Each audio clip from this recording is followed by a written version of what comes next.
Well, hello my YouTube friend. Over the past few years, you have seen me doing videos, quite a few videos on YouTube and Instagram about knives that had quite the large spectrum, I would say, starting from the production knives to the higher and dressier custom knives, and everything almost in the middle. With the production knives, I was more discussing and more focused on the technicality. I don't even know if that's the right name, but on the functionality, I would say. All the ergos, all the mechanics and everything. I was trying to be more like educational in a way in those videos. And on the dressier knives, I was more focused on probably the cosmetics and less on the functionality, of course, because it's not knives that are designed to be used for the most of them. And in the middle, we had different kind of knives, like pure custom but really true EDC, like, I don't know, some McGuinness, some Stouts, whatever, and others with a kind of EDC finish, but I mean EDC functionality, but custom with dressy accents, which are basically the knives probably that I prefer nowadays because I can use them and they have some dressy accent. But this one, this little sucker here, I would say has a category of its own. This is it. I mean, I try to figure out in, I hate to put things in category, it's not my point, but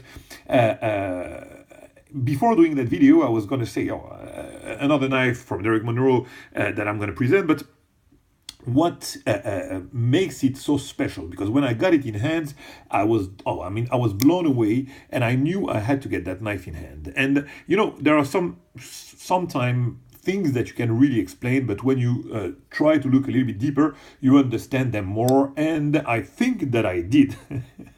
I think that I did, because, you know, as in a lot of things, whenever you're going to do something big, huge like that, it's going to catch the eye. Now, when it's small, it's way more difficult to be caught by all the things that are, that makes it beautiful or whatever. I mean, it's more obvious when it's big. It's nothing new for you, and this is something that you probably gathered around time. So the bigger, the better, but not really actually. And then when you go smaller, you're gonna want to have like details that are popping in order for you to appreciate the quality or the details that you have there. And you know what we used to say about like Tom Mayo's knives, all about the simplicity, the perfection in simplicity and everything. So what does this knife has that is so special to me? It's that it's small, a very, very small package. Look at that. It's the size of my middle finger. And in order to be perfect, it doesn't have any dressy accent, nothing. But what it does have is details that are insane, and that after 3 minutes and 40 seconds, we are going to review, starting with the handle. So yeah, bear with me.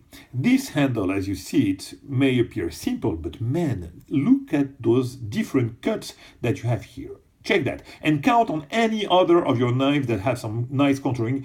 Check that. 1, 2 here, 3 here, 4 here, 5 here, 6, 7, a big one here, 8, a cut for the lanyard hole, 8, 9, and 10 here. That's 10 sides. 10 sides that you have here on that knife. Now check, I don't know, take like, I took this one because Jerry McGuinness has a lot of contouring on this knife. And it's like 1 here, 2, 3, 4, 5, 6, 7, 8. That's it. And that's a tremendous amount of contouring of sides that you have on the knife. Then again, when you look at the sides, it's going to make some nice contouring, but that's one contouring. Now check that. Not only it has like 10 sides, but he managed to put not a contouring, but chamfering, and chamfering of different Look at that. Here it's small and it becomes bigger here. Here, you see the chamfer here. You see that's chamfering. I don't know if the video shows it well, but of course it does, I'm sure. Yeah. Chamfer here too, with different sizes on the chamfering. It goes like, it's not like one chamfer. No, it's large and smaller here. This little sucker here has a chamfer. Here, check that chamfer. Large here, thinner here. Here again, look at that. I mean, check how thin it is here. Chamfering here all around. Here, a big chamfer here on the side. Then, no chamfer here on the cut, but a small chamfer here on this side. And as if it was not enough, he is going through a big and large groove in the middle. Check that groove, fantastic. And for that, of course, he used really thick slabs of titanium, because in order to have all those contouring, you need to have some material, believe me. And as if it was not as if it was not enough, check the work that he did there. You might think that, okay, he did one chamfer here and one side simple, but no, probably that crazy lunatic must have thought that this was maybe too straight. Maybe he needed to put some work in it, and check that work here. And in order for you to pop a little bit, while it's not dressy, it's just anodization, he just put this blue anodization with this orange peel finish that looks just fantastic. So those cut here, those big cut here, and now this backspacer. Check that prismatic backspacer that has a crazy design, man. That tip here is beautiful. Those cuts here are phenomenal. I am crazy. Check that work here. That's absolute silliness. Check that. Even in the side, inside the backspacer, check that. Oh man, it is absolutely silly. And of course, it's the same thing on the other side. The same. That's silliness. So basically, I think that DERYK told me that he made 3 of those. So this name of the knife is the Glyph. That's the Mark 1. There is a Mark 2, and he made maybe 2 or 3 of the Mark 2. The Mark 2 is not even resembling to that one. First of all, it's a flipper, and there's no cut on the blade and nothing, but I love the Glyph Mark II. I mean, both of them, I love them. And actually, he made one of the 3 in existence is his daughters, actually, Sage. And when I first saw that knife, I became just crazy about that, and I'm trying hard to get another Glyph, but you have to understand that those pieces are extremely rare. I mean, you have only 3 in existence, and as a matter of fact, this is the only one that I saw. That's the only one that I knew ever existed. So yeah, I'm quite proud of also to have that rare bird in my collection. Yeah, quite fond of that knife, and as you can see from the details, it's just phenomenal. The only thing that maybe is not as extraordinary as the rest, is the pivot, but because it's black like that, it's flush, it's a good pivot, but nothing crazy about that. I have not finished about the detail. Now, let's see that blade. Check that. Even the blade is following the flow of the handle. Check that. It's following here. Check that. Perfectly following here, and here. I like those details. A lot of people will forget about that, but those are details that are popping. You can tell. Look at that. Following here the flush, following here the flush. Now check that cut. Following here exactly the handle. How precise can that be?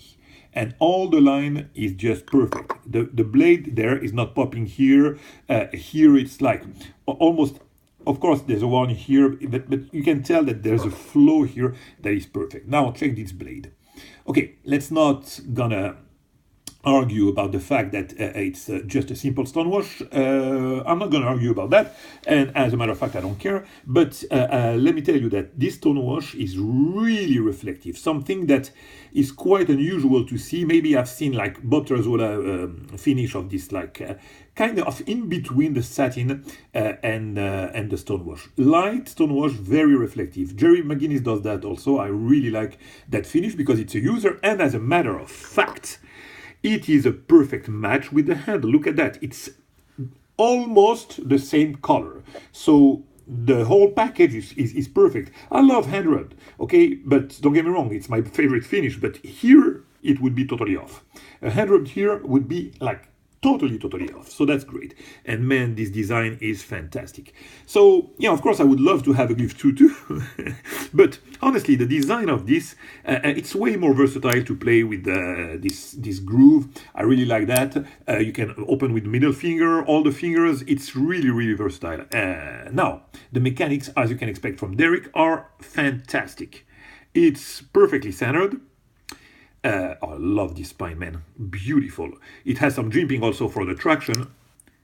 That's a 3-finger knife, okay? So if you want to use it, and I use it the hell out of it, it's a 3-finger knife, but with the jimping, it works perfectly well. I cut like salami, apple, it fits perfectly in hand. Even for medium or small hand, there's no way in hell that it would be a 4-finger grip. So 3-finger works perfectly well with that. And look at that, it's a small blade, but all the blade length is dedicated to the cutting task.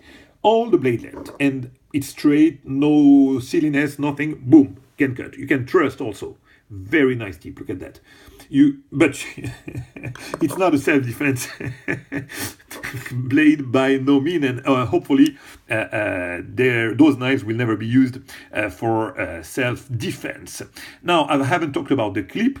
Okay, it's a bend clip, but it works perfectly well because this knife, this is what I like on those small knives. It's a knife that stands in a small pocket. I have a knife in my bigger pocket, and this allows me actually to have a second knife with me as a carry. And this is something that I absolutely adore because I don't have much of those. Yeah, this one now, since the day I have it, it stands in my small pocket and it disappears in the small pocket. And for those of you who don't like, the really deep carry because you think that there might be a difficulty of reach, actually with the hole here, there is not, because it brings some traction to your finger. So, when you grab it like that, it won't be slippery. You can really grab it like that and take it off, and it's a perfect reach for that clip. And even though I don't like usually bend clip, I think that this one is beautiful, and that's actually the only dressy accent actually that you have on that knife is on the clip, which is kind of odd, but whatever. And I adore it. As a matter of fact, I adore it. I don't imagine on that knife any other kind of clip. I think it bends, it bends too, but it blends perfectly well with that design. And man, even the screws, you have those little details, the blue titanium screws that are kind of reminiscent of the blue that he put on those grooves here. What can I say? I'm absolutely in awe of that little sucker here that has so much to offer, and so very little popping from it whenever you see it from distance like that. My buddy Scott from Blade Junkie had it, and when I grabbed it, I was like, like I said, sometimes you have, for no obvious reason, at the start, you have something that, I told him I have to get that knife, and I got it, luckily. And I got it, even though it was not meant to be. I was not, for this gathering, I had other knives to pick, and I was not meant to buy a knife from a dealer, that was for sure. But I had to get that little sucker, and man, am I happy with that. Of course, as you can expect, yeah, as I told you, the detent, everything, the mechanics of DERYK are... he's not the most mainstream guy, but he's certainly one of the best, honestly, a tactical knife maker out there, and by far. And we are now heading to the 15 minutes that I will never try to to go over. I don't know if you know it, but after 15 minutes, I have to upload the video from my iPhone to the computer in order for me to post on YouTube, and this is something that I mean, it has to be simple for me to keep on doing those videos, especially nowadays, since I have lost a lot of views because of the new algorithm of YouTube. But whatever, I'm still really content and happy with all of you guys. So yeah, I don't want it to be a mess. I want to take like 15 minutes and then go back to whatever I do, enjoy and share with you the love of the knives, but not take any more time. That suffices. And with that being said, my friend, I'll catch you very soon for another video. Bye-bye.